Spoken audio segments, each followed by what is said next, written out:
Эфирда яңалыклары вакыты, студияда Лейсан Галиева, исәнмесез. Бүгінгі чыгарылышның төп темалары.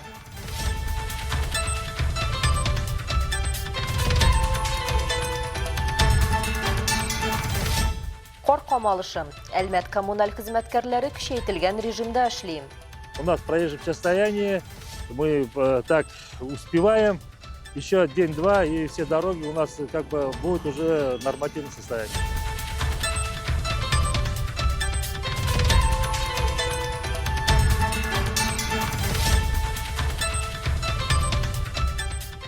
Кисәтүгә карамый, балык тотучылар елга һәм сулыкларның ныгымаган бозына чыга. Балык тутырга теләп, үзләрен зур куркыныч астына куялар. Әлеге минутларда игътибар итсәгез, шәһәр күленең уртасына кадәр барып җиткән 2 балыкчы да бар.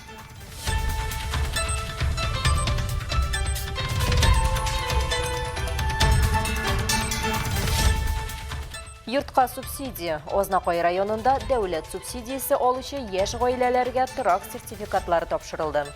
Алган квартираларда исән-сау яшәргә язсын, балаларыбызны үстерергә язсын.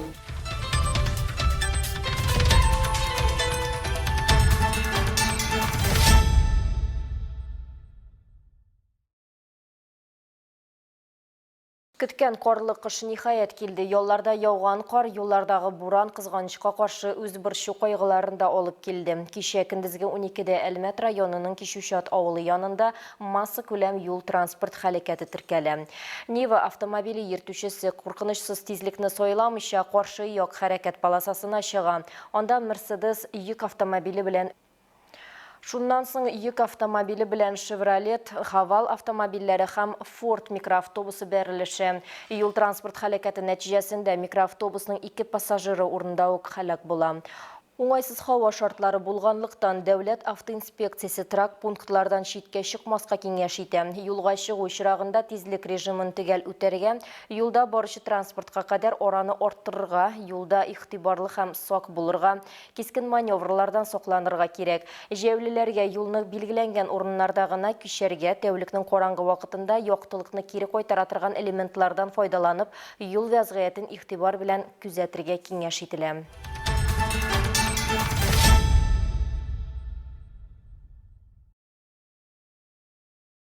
Әлмәт шәһәр хезмәтләре колабызны кардан чистарту өчен тәүлек буе күчәйтелгән эш режимына күчерелгән. Коммуналь хезмәтләр вәкиле мәгълүматлары буенча, бүген генә дә шәһәрдән 1000 куб метрга якын кар чыгарылган.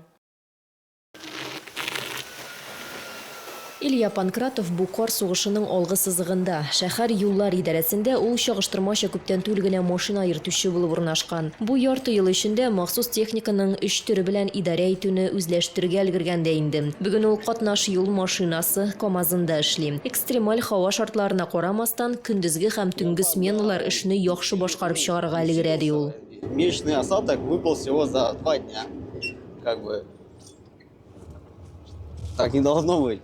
Ну и плюс наши смены и дневная, и ночная отрабатывают, я так считаю, ну ура. В плане везде улицы свободные, вот.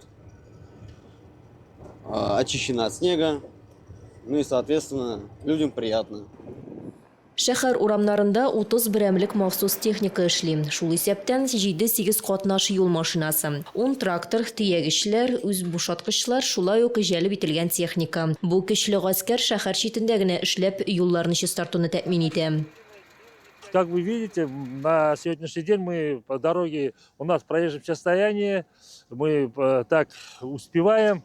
Еще день-два, и все дороги у нас как бы будут уже нормативное состояние.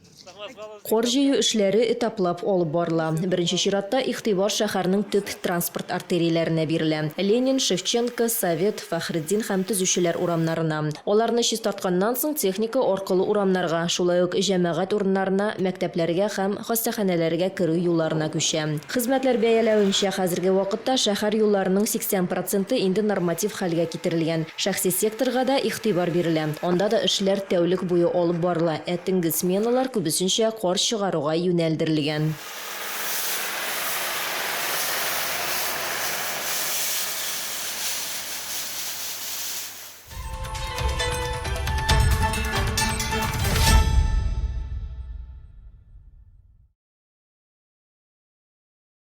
Тәрәзе ортындағы бірінші тұтырқлы минус балық тұтарға яратушыларны сулықларға шығарға үтәрі. Оңыш тәвәкәллік yorata десәләр дә, юқа бызда балық тұтушылар үшін түгілді құтқарушылар.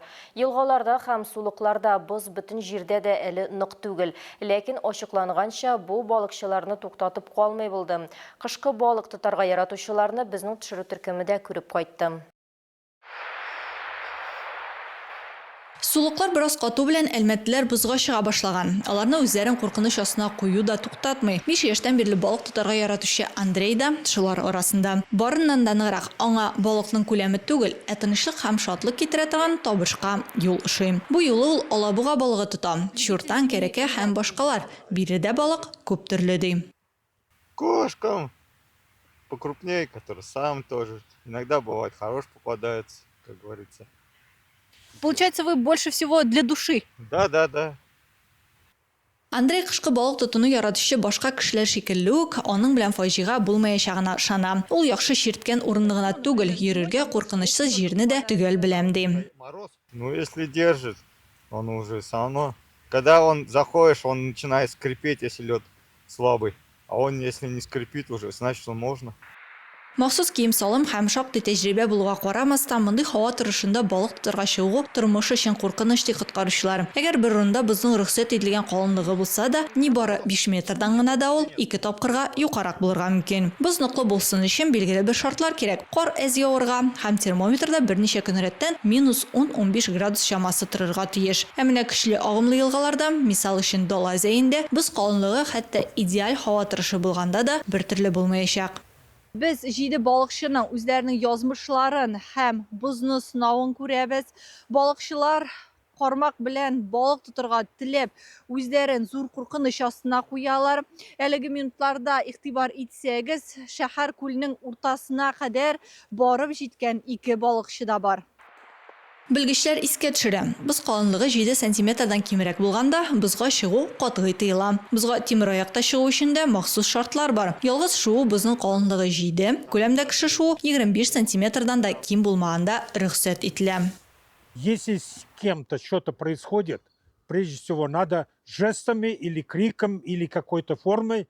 Әгәр берәр куркыныч вазгыять килеп чыкса, иң беренче чиратта ишарәләр белән кычкырып яки ниндидер башка формада үз урыныңны билгеләргә һәм сезгә куркыныч янавы турында кисәтергә кирәк. Әгәр сез ярдәм күрсәтәсез икән, зыян күрүчегә якын килергә кирәк түгел. Аның янына бары ул барган маршрут буенча керергә һәм аңа таяк, шарф, каеш сузарга кирәк. Кул сузарга ярамый.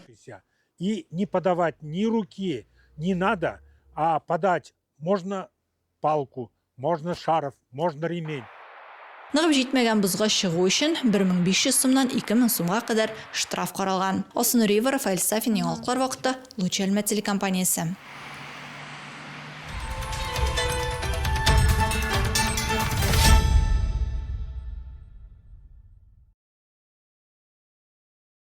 Азнакай районында еш гаиләләргә дәүләт программасы нигезендә торак сертификатлары тапшырылды. Бирдә еш гаиләләрне торак белән тәкъмин итү буенча дәүләт программасы уңышлы гамәлгә ашырыла. Программа нигезендә катнашучылар сатып алыначак фатирның яки шәхси йортның исәпләнгән бәясенең 35% кадәр өлешен тәшкил итүче социаль түләү, ягъни субсидия алалар. Шушы көннәрдә район башлыгы Марсель Шайдуллин программада катнашучы 2 яшь гаиләгә торак сертификатларын үз кулы белән тапшырды. Сүз Азнакайдагы махсус хәбәрчебез Эльмира Шарифуллинага. Татарстан Республикасы Яшьләр эшләре министрлыгы тарафыннан күзәтелә торган программа мөһим шарт куя. Гаилә әгъзаләренең яше гариза тапшыру көненә 35 яшьтән артмаска тиеш. Азат һәм Ралина Җиһаншиннар чиратка 2018 елда баскан булганнар. Алар күп балалы әти-әни. Эта поддержка крайне необходима. Бу ярдәм бик кирәкле. Әлеге сертификат белән без ипотека кредитының күп өлеше түләнәчәгенә ышана алабыз. Моның өчен без рәхмәтле. Без торак шартларын яхшыртачакбыз, квадрат мәйданны киңәйтәчәкбез. Шулай ук балалар санын арттырачакбыз. Также увеличить количество детей, проживающих соответственно. Тагын бер гаилә Рамиль һәм Екатерина Исламовлар социаль ипотека программасы ярдәмендә 3 бүлмәле фатир сатып ала алды. Спасибо Раису, главе. Мы счастливы. Яңа торак ияләренә сүз юнәткәндә Марсель Шайдуллин алар өчен бирелгән фатирның ышанычлы ояга әвереләчәгенә ышанычын белдерде. исән-сау шушы алган квартираларда исән-сау яшәргә язсын, балаларыбызны үстерергә язсын, тагын балаларны безне шатландырырга язсын. Яшь гаиләләрнең сөенечен аларның хезмәттәшләре дә уртаклашты.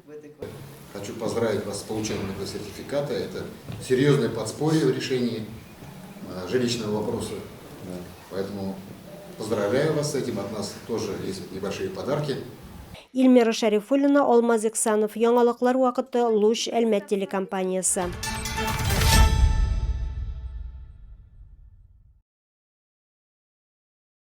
Мирас спорт сәламәтләндерү комплексында Татарстан Республикасы рәисе кубогы призына йөзү буенча ярышлар узды. Шара бөтен республикадан 150 талантлы яшь йөзүчене җыеп, чын спорт бәйрәменә әверелде. Тулырак Алсу Нуриева материалында.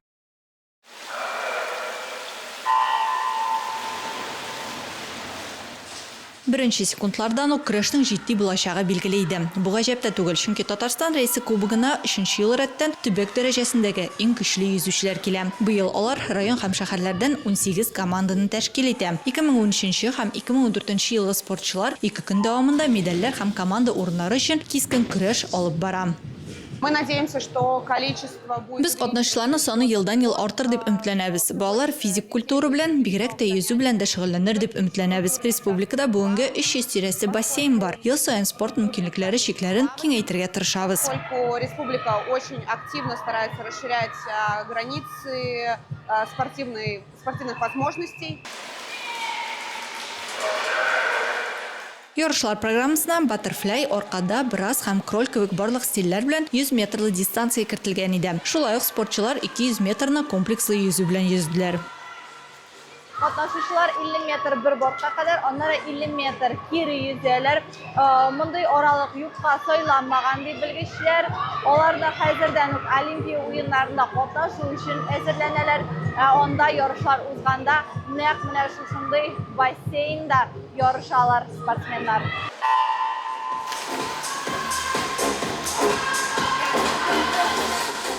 Шулай катнашчылар үз көчләрен команда эстафетасында да сыный. 4 йөзүчегә шәхси осталыкларын гына түгел, команданың бердәмлеген дә күрсәтеп, ирекле стиль белән 50 метр араны үтәргә кирәк була. Чиста егетләре яхшы нәтиҗәне алдан уйланган тактика булганда гына күрсәтергә мөмкин диләр.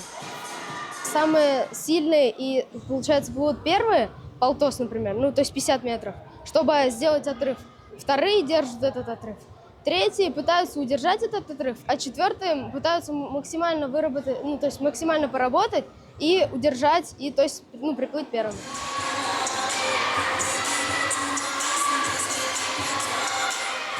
Оештыручылар әйтү буенча, турнирда яшь спортчылар үз көчләрен, чыдамлыкларын һәм техникларын сынап кына калмый, тәҗрибә туплый һәм яңа дуслар да таба.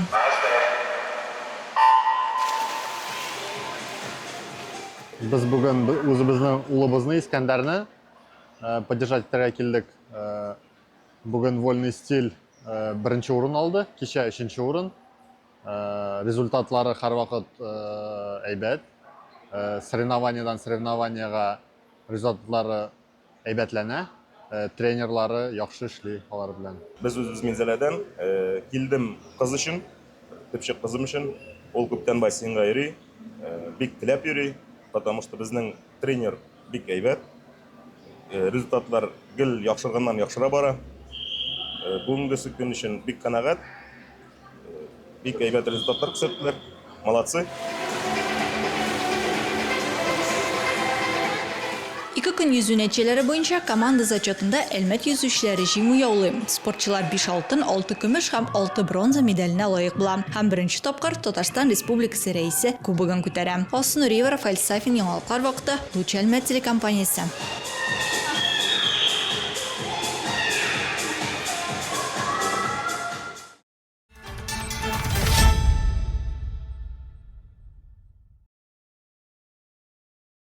Бөгелмәнең Юность спорт мәктәбендә йөзү буенча буыннар бәйләнеше дип аталган муниципаль ярышларының беренче этабы булып узды. Ярышларда 60 яшьтән өлкәнрәк ир-атлар, 55 яшьтән өлкәнрәк хатын-кызлар һәм аларның оныклары катнашты.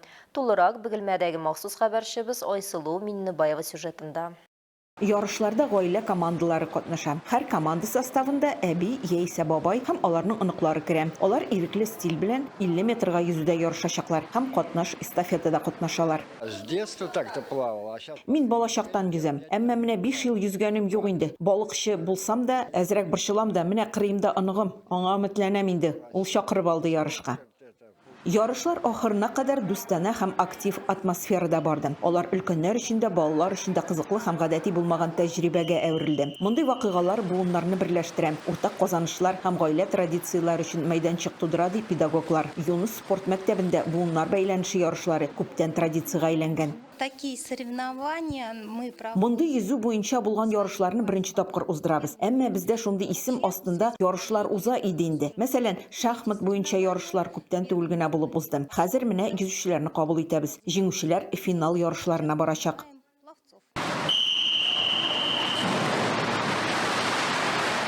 Өлкән буын арасында иң яхшы нәтиҗәләрне Николай Чуриков күрсәтте. Аныклары арасында Рөстәм Мөхәммәдиев аерылып торды. Җиңүчеләр 20 декабрьдә Казанда узачак республика финал этабында Бөгелмә районы данын яклыячак. Айсылу Миңнебаева, Ямьяхин, яңалыклар вакыты, Луч Әлмәт телекомпаниясе. Бүгінге шулар иде. Мин Лейсан Галиева һәм монтаж операторы Динара Гайнетдинова сезнең белән сау булышабыз. Исән сау булыгыз.